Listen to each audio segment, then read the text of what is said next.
24 की चौधर में आपका स्वागत है और आज हम हरियाणा की सभी लोकसभा सीटों का सटीक विश्लेषण करेंगे। माफ करना, सटीक विश्लेषण करेंगे और आपको बताएंगे कि कौन किस पर भारी है, कौन सी पार्टी का दबदबा है और कौन सी पार्टी आगे बढ़ती हुई दिखाई दे रही है। मेरे साथ राजनीतिक विशेषज्ञ डॉक्टर श्री साठी हैं, उनसे बात करेंगे। लेकिन उससे पहले आपको बता दूं कि हरियाणा के अंदर 25 मई को चुनाव होने वाले हैं और 10 की 10 सीटों में कहीं ना कहीं जो रूपरेखा है उसको लेके बात करेंगे। क्या मुद्दे हैं हरियाणा के, उसको लेके बात करेंगे। कौन किस पर भारी है, उसको लेके बात करेंगे। शुरुआत अंबाला सीट से करते हैं। अंबाला में कहीं ना कहीं बीजेपी की ओर से बंतो कटारिया मैदान में है और उसके अलावा अगर कांग्रेस की बात करें तो वरुण मुलाना यहां ताल ठोके हुए है। दोनों में कौन किस पर भारी है उसका विश्लेषण कर लेते हैं। तमाम बाकी सीटों का 1 बाय 1 विश्लेषण करेंगे। राठौर साहब, कैसे देखते हैं अंबाला को लेकर? लोकसभा जो है पारा लोकसभा सीट में काफी ज्यादा देखने को मिला है। हालांकि गर्मी बहुत है लेकिन राजनीतिक गर्मी भी उतनी ज्यादा देखने को मिल रही है। देखिए कमल जी, मैं कल ही का एक आपको एग्जांपल देना चाहूंगा। कल मेरा एक यमुनानगर का विजिट था, यमुनानगर का दौरा था। कांग्रेस के राष्ट्रीय अध्यक्ष जी यमुनानगर के अंदर आए हुए थे। यमुनानगर का वो एरिया अंबाला लोकसभा के अंदर आता है। अगर जनसंख्या के बिहाफ से मैं बात करूं या मैं भीड़ के बिहाफ से मैं बात करूं या इस तपती हुई लू में भी जनता के हिसाब से बात करूं तो जनता का क्राउड देखने लायक था। जहां तक मैंने कुछ लोगों से चर्चा करी, अगर उसमें हम वोट की बात करते हैं तो वोट में कहीं न कहीं वो भीड़ मुझे थोड़ा सा कन्वर्ट होते हुए कम दिखाई दी। उसके पीछे एक कारण है। भारतीय जनता पार्टी ने ठीक है कि सहानुभूति की वोट लेने के लिए श्री रतनलाल कटारिया की धर्मपत्नी बंतो कटारिया जी को टिकट दी है, लेकिन इसका दुष्प्रभाव भी है, इसके दुष्परिणाम भी है। बंतो कटारिया के साथ कभी भी वर्कर्स का डायरेक्ट जुड़ाव नहीं हो पाया और ना ही अपने राजनीतिक जीवन में रतनलाल कटारिया जी संगठनात्मक रूप से गांव वाइज अपनी कोई अच्छी स्टिक टीम कभी गठित नहीं कर पाए। उन्होंने हमेशा सहानुभूति के बिहार पे या लहर के बिहार पे वो चुनाव जीतते रहे। तो मेरे अपने निजी विश्लेषण के अनुसार, मेरी अपनी निजी राय के अनुसार अंबाला का जो लोकसभा का चुनाव है वो मुझे कांग्रेस और बीजेपी में एक फाइट दिखाई दे रहा है। मैं देख रहा था कि बंतो कटारिया पार्टी लेवल पर उसने अच्छे काम किए हैं, ऐसी बात नहीं है, लेकिन कहीं ना कहीं जो वरुण मुलाना का जो चेहरा सामने आया, हालांकि इनके पिताजी थे वो कांग्रेस के अध्यक्ष रहे हैं और कहीं ना कहीं एक अच्छी पैठ उनकी यहाँ नजर आ रही थी और निश्चित तौर पर कहीं ना कहीं एक युवा चेहरे के रूप में यहाँ से अंबाला से उभर कर वो सामने आ रहे हैं। तो निश्चित तौर पर कहीं ना कहीं अगर अंबाला की बात की जाए तो अंबाला में वरुण मुलाना आगे दिखाई दे रहे हैं। हालांकि चुनाव 25 मई को होगा और अंबाला लोकसभा सीट की जनता तय करेगी कि उनका सांसद कौन होगा। अगली बात हम कुरुक्षेत्र की कर लेते हैं और कुरुक्षेत्र में जिस प्रकार से आपने देखा बीजेपी की ओर से नवीन जिंदल हैं और एनडीए माफ करना, इंडिया गठबंधन की बात करें तो एक सीट आम आदमी पार्टी को मिली हुई है और आम आदमी पार्टी के सुशील गुप्ता मैदान में है। और इसके अलावा अगर बात की जाए तो इंडियन नेशनल लोकदल की तो वहां से खुद अभय सिंह चौटाला मैदान में है। और एक अच्छी बात यह भी आप कह सकते हो कि कहीं ना कहीं जो पीछे जो किसान आंदोलन चला था, किसान आंदोलन में उन्होंने एलनाबाद सीट से अपनी सीट को रिजाइन किया और उसके बाद बाई इलेक्शन हुआ और बाई इलेक्शन में फिर से जीत दर्ज की। तो ये कहीं ना कहीं किसानों के हकों की बात करते हुए दिखाई दिए और यही कारण है कि कुरुक्षेत्र लोकसभा सीट से किसान संगठन जो है गुरनाम सिंह चंदूरी, उनका समर्थन भी अभय सिंह को है। और निश्चित तौर पर अब 3 जो चेहरे हैं कुरुक्षेत्र के रन में दिखाई दे रहे हैं। कैसे देखते हो तीनों की गुना भाग को? देखिए कमल जी, हम अंबाला की चर्चा के साथ साथ अभी हम कुरुक्षेत्र पे चर्चा करने जा रहे हैं। जिस प्रकार अंबाला के अंदर इंडियन नेशनल लोकदल कारण कोई भी हो चुनाव को तिकोना नहीं बना पाए, लेकिन जहां कुरुक्षेत्र की जब हम बात करते हैं, आज एक बड़े राष्ट्रीय लेवल के पत्रिका ने राजस्थान पत्रिका ने भी आज कुरुक्षेत्र की सीट को तिकोने मुकाबले में नेक टू नेक फाइट में बताया है। जहां तक किसान संगठनों की बात करते हैं, चाहे कितने भी किसान संगठन हो, एक भी किसान संगठन ऐसा नहीं है जो आज चौधरी अभय सिंह चौटाला जी से नाराज हो। उसके पीछे एक कारण है। सुशील गुप्ता जी ने हमेशा पैसे के बल की राजनीति की है, आम आदमी के साथ उसका कोई ऐसा सीधा जुड़ाव नहीं है। दूसरा एक और कारण है उनका अच्छे मुकाबले में ना आने का। कांग्रेस कभी नहीं चाहेगी कि आम आदमी पार्टी भी कोई राजनीतिक रूप से हरियाणा के अंदर उभरे, क्योंकि कांग्रेस को पता है कि कांग्रेस ऐसा कोई स्पष्ट मेजोरिटी में तो आने नहीं जा रही जहां एक एक सीट की वैल्यू हो। तो उनके लिए ये सीट मायने नहीं रखती, उनके लिए अपनी पार्टी मायने रखती है। तो मुझे नहीं लगता कांग्रेस का कैडर आज आम आदमी पार्टी के लिए उस लेवल पे खड़ा है। नहीं, मैंने ग्राउंड पे देखा, मुझे लगता है कि कहीं ना कहीं सुशील गुप्ता को हल्का नहीं आंका जा सकता, क्योंकि जो ग्राउंड पे जो स्थिति है, कहीं ना कहीं गांव में जो उनके प्रोग्राम हमने देखे, वहां कहीं ना कहीं वो अच्छी फाइट देते हुए नजर आ रहे हैं। तो आपका जो ये वाक्य था कि तीनों का मुकाबला यहाँ है, इस बात में मेरी पूरी सहमति है, और कहीं ना कहीं जो मार्जिन भी है वो काफी कम रहने वाला है कुरुक्षेत्र लोकसभा। इसमें एक बात और देखने को मिलेगी कमल जी, नवीन जिंदल जी अपने बिजनेस के कारण कुरुक्षेत्र में से पहले भी 2 बार सांसद रहे, लेकिन वो 10 साल की जो चुप्पी, 10 साल से जनता से जो उसकी दूरिया, वो कहीं न कहीं नवीन जिंदल के चुनाव को वैसा उठने में बाधा बने हुए हैं। जहां से अभय सिंह चौटाला जी की बात है, अभय सिंह चौटाला जी लगातार 10 साल से जनता के बीच में रहे हैं। किसान आंदोलन में उनका इस्तीफा, किसानों के प्रति उनकी सहानुभूति, और एक उनकी जो एक आज वो छवि है कि जुबान के धनी की, आज आम ग्रामीण मतदाता, किसान मतदाता और युवा और दूसरी पार्टी के भी बहुत सारे लोग थोड़ा सा ऐसे भी सोचते हैं कि अभय सिंह चौटाला जी ने जो बोला है वो जुबान का पक्का, वो करके दिखाएगा। चलिए, वो जुबान का पक्का है, उनका व्यक्तित्व है, लेकिन जो ग्राउंड स्थिति जो नजर आ रही है कि नवीन जिंदल, एक इस इलेक्शन में मैंने पहली बार देखा है कि एक नेता अपने कंपटीटर को अच्छा बता रहा है, और नवीन जिंदल हर जगह हर रैली में कह रहे हैं कि अभय चौटाला उनके बड़े भाई हैं, उनका यहाँ अच्छा वर्चस्व है। कहीं ऐसा नहीं लगता कि नवीन जिंदल को लगता है कि कितना अभय सिंह चौटाला मजबूत होंगे उतना उनका फायदा नवीन जिंदल को मिल सकता है? ऐसे सिनेरियो भी देखते हैं आप लोग? बिल्कुल सही बात है। उनको पता है कि जो मतदाता किसान टाइप का मतदाता या किसानी सोच का मतदाता, अगर उसको सुशील गुप्ता की तरफ जाने से रोकना है तो कहीं न कहीं नवीन जिंदल का प्रयास होता है कि ये बताना अभय सिंह ही मुकाबले में है ताकि लेकिन ये भी कोई दो राय नहीं, तीनों नेक टू नेक है। ये फैसला जनता को करना है। आज कांग्रेस को भी जनता वोट देना चाहती है, ऐसी बात नहीं देना चाहती। बीजेपी के खिलाफ भी एंटी इनकम्बेंसी है। हमारे हरियाणा के मतदाता की एक और खास बात है, वो इलेक्शन जिताने के लिए वोट नहीं डालता, वो हराने के लिए वोट डालता है। जहां तक कुरुक्षेत्र की बात है, यहाँ किसी को हराने के लिए की बात नहीं, यहाँ जिताने के लिए वोट डाली जा रही है। तो चलिए, ये भी फैसला जनता करेगी, लेकिन कहीं ना कहीं मुझे लगता है कि नवीन जिंदल की जो स्थिति है वो काफी पतली यहाँ नजर आ रही है। कौन जीतेगा और ये तो जनता बताएगी। जनता वोट का जो उनका दिन होगा, वोट का इस्तेमाल करेगी, और किस नेता के पक्ष में वोट करेगी ये देखना होगा। 25 मई का समय इंतजार रहेगा। अगली सीट करनाल पर चर्चा कर लेते हैं। बड़ी रोचक सीट है, और जैसे ही कांग्रेस के उम्मीदवार जब मैदान में नहीं थे तो उससे पहले ऐसा लगता था कि मनोहर लाल खट्टर इस सीट से काफी मार्जिन से जीत सकते हैं, लेकिन जैसे ही एक युवा चेहरा कांग्रेस ने यहां उतारा बुद्धि राजा को, और कहीं ना कहीं वहां आकर अब फाइट का मोड़ देखने को मिल रहा है। आसान जीत मुझे वहां नजर नहीं आ रही मनोहर लाल खट्टर की। देखो, अगर करनाल लोकसभा की वधावन जी बात की जाए, करनाल के अंदर हराने के लिए वोटर तैयार है। करनाल के अंदर खुद बीजेपी का भी वर्कर मायूस है, वो उस लगन के साथ मनोहर लाल जी के साथ नहीं खड़ा जो उसको पार्टी धर्म के नाते खड़ा होना चाहिए था। और लोग आज अपने जो बुद्धि राजा जी को वोट नहीं देना चाह रहे, वो खट्टर के खिलाफ वोट डालना चाह रहे हैं। अगर लोगों को ये लगा कि एनसीपी और इनेलो का साझा उम्मीदवार वीरेंद्र मराठा फाइट में है, वो जीत सकता है, तो लोग एक तरफा वोट वीरेंद्र मराठा को डालेंगे। अगर उनको ये दिखा कि ये नहीं जीत सकता, बुद्धि राजा हरा सकता है खट्टर साहब को, तो बुद्धि राजा के पक्ष में वोट डाली जाएगी।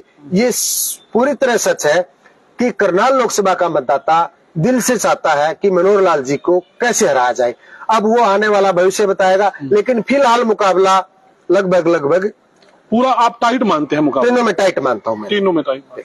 तो चलिए, ये भी जनता फैसला करेगी, लेकिन सवाल ये है कि जैसे बीजेपी गदगद हो रही थी कि जो करनाल सीट है उस पर उनका दावेदारी बड़ी अहम मानी जा रही थी, लेकिन कांग्रेस के उम्मीदवार के बाद वो दावेदारी कहीं ना कहीं अब पीछे हटती हुई नजर आ रही है और वहां कांटे का मुकाबला देखने को मिल रहा है। और निश्चित तौर पर 25 मई को करनाल की जनता तय कर लेगी कि उनका नेता कौन होगा। चलिए अगली सीट की बात करते हैं। रोहतक चलते हैं। रोहतक सीट बड़ी हॉट सीट है, क्योंकि हुड्डा परिवार का सदस्य है, या ये कहें कि सांसद जो पीछे रहे हैं दीपेंद्र हुड्डा, वो मैदान में है और हुड्डा का भूपेंद्र सिंह हुड्डा के पुत्र हैं।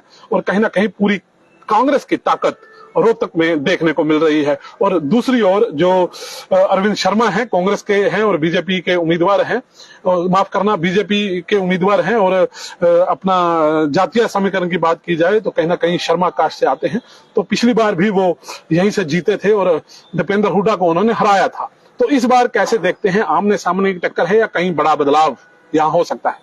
देखिए वधावन जी, एक बात आपकी बिल्कुल सत्य है कि पूरे हरियाणा की जितनी भी लोकसभा सीटें हैं, सबसे हॉट सीट आज के अंदर रोहतक की सीट है।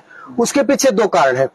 पूरी हुड्डा कांग्रेस का पहला प्रयास रोहतक पे है, बिल्कुल, और बीजेपी का भी सबसे ज्यादा प्रयास रोहतक सीट पे है। माफ करना, चाहे उनके राष्ट्रीय नेताओं का दौरा हो, चाहे हर एक गांव में किस बिरादरी की वोट है, उस बिरादरी के नेता को उस गांव में बुलाना हो, यानी उनकी इलेक्शन की जो मैनेजमेंट है वो कहीं न कहीं कांग्रेस से बेहतर मुझे बीजेपी की दिखाई दे रही है। लेकिन कुछ ऐसे भी लोग हैं जिनके मन में एक टीस है, वे पिछली बार दीपेंद्र गलत हार गया, अब की बार नहीं हारने देंगे। एक तीसरा कारण और भी है, जब वोट 3-4 जगह बढ़ जाते हैं, जब समीकरण कुछ और होते हैं।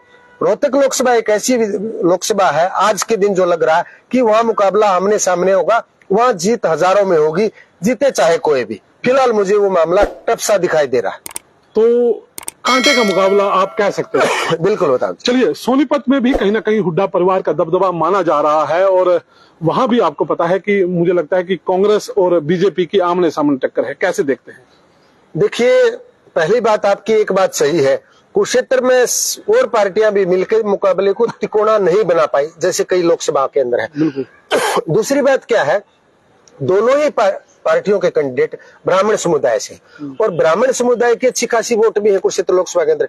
आपकी मैं उस बात सोनीपत लोकसभा की बात कर रहा हूँ, मैं आपकी उस बात में भी सहमत हूँ कि चौधरी भूपेंद्र सिंह हुड्डा का वो गढ़ है। लेकिन अगर गढ़ की बात करें तो पिछले लोकसभा के नतीजों पर भी आप जा सकते हैं। जनता कई बार गढ़ नहीं देखती, जनता देखती है कौन हराना कुछ। दोनों ही चेहरे कोई नामी चेहरे नहीं है, ना तो मोहनलाल बड़ोली जी कोई लोकसभा लेवल का चेहरा था, ना ही वो सतपाल ब्रह्मचारी जी भी लोकसभा लेवल का। वहां बेसिकली कांग्रेस और बीजेपी के नाम पे वोट आएंगी, तो मुकाबला मुझे वहां भी थोड़ा सा ना टाइट लग रहा है, टाइट सा ही लग रहा है। मतलब कोई एक तरफा किसी के बारे में कह नहीं सकते। देखिए 10 की 10 सीटें जीतने का जो बीजेपी का दावा था वो कहीं ना कहीं पूरा होता हुआ हरियाणा से नहीं दिख रहा आज के दिन। लेकिन कहीं ना कहीं जो विश्लेषण आ रहा है, जो चर्चा हो रही है, तमाम सीटों पर सींग फंसते हुए नजर आ रहे हैं। चलिए अगली सीट हिसार पर चर्चा कर लेते हैं। हिसार पर की बात करें तो बीजेपी की ओर से रणजीत सिंह चौटाला हैं। इनेलो की बात की जाए तो वहां सुनैना चौटाला हैं।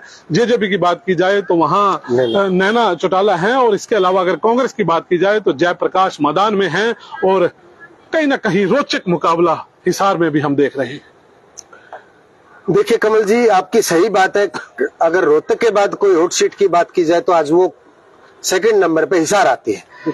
हिसार में दो बातें हैं, मुझे जो आकलन है हिसार का, मैं हिसार में पढ़ा भी हूं, जो लोगों को संपर्क है जैसा, हिसार की जनता कांग्रेस को वोट देना चाहती थी।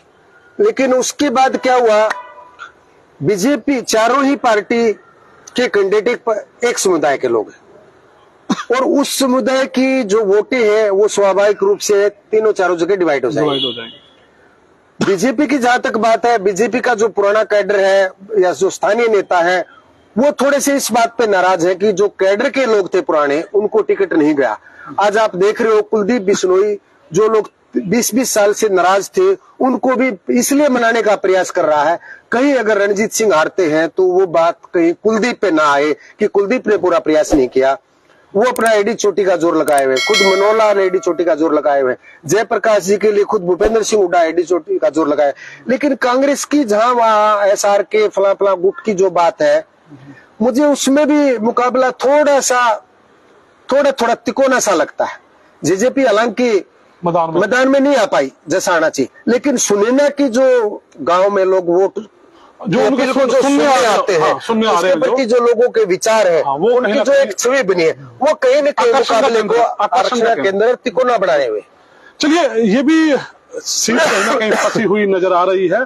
स्पष्ट आंकलन इस सीट पे नहीं किया जा सकता, बाकी हिसार की जनता तय करेगी कि उनका सांसद कौन होगा। चलिए सिरसा चलते हैं, और सिरसा में भी लगभग आमने सामने का मुकाबला है। कुमारी शैलजा कांग्रेस की ओर से है और बीजेपी की ओर से डॉक्टर अशोक तंवर हैं। हालांकि अशोक तंवर का इलेक्शन शुरुआती दौर में काफी अच्छा था, लेकिन जैसे ही शैलजा का अनाउंस हुआ नाम, तो उसके बाद वो इलेक्शन कहीं ना कहीं पलटी मारता हुआ नजर आया। राठ साहब कैसे देखते हैं? बिल्कुल वधावन जी, मैं आपकी बात से पूरी तरह सहमत हूं। जब से शैलजा सिरसा के अंदर उतरी है, एक कारण तो वो था, तंवर जी के खिलाफ किसान पहले ही प्रदर्शन कर रहे थे और शैलजा के प्रति थोड़ा सा नाराजगी लोगों में ज्यादा नहीं थी। लोग एंटी बीजेपी की बात करते तो उनकी पहली चॉइस फिर वो थी। लेकिन कहीं न कहीं थोड़ा सा आपने देखा होगा, सिरसा के अंदर इनेलो की जो एक रैली थी, उसकी भीड़ के आकलन को किया जाए, बिल्कुल अभी मैं देख रहा था, बहुत लौट के प्रयासों को किया जाए, तो मुझे कहीं न कहीं इनेलो भी नजदीक से दिखाई दे रही है। लेकिन अगर मुकाबले की बात की जाए तो वो कहीं न कहीं कांग्रेस और बीजेपी के अंदर है। मुझे वहां थोड़ा सा अपने मन से लगता है कि कहीं न कहीं शैलजा जी वहां एकाध परसेंट बढ़त दिखाई दे। बिल्कुल, ये एक विश्लेषण है कि सिरसा लोकसभा सीट से कहीं ना कहीं जो कुमारी शैलजा है वो बीजेपी के मुकाबले थोड़ी आगे आज के दिन दिखाई दे रही है। बाकी जनता तय करेगी कि उनका सांसद कौन होगा। चलिए अगली सीट भिवानी महेंद्रगढ़ की कर लेते हैं। वहां भी कहीं ना कहीं बहुत से एक घराने को नाराज किया गया और कहीं ना कहीं वो भी एक सिनेरियो पे चर्चा करनी बनती है।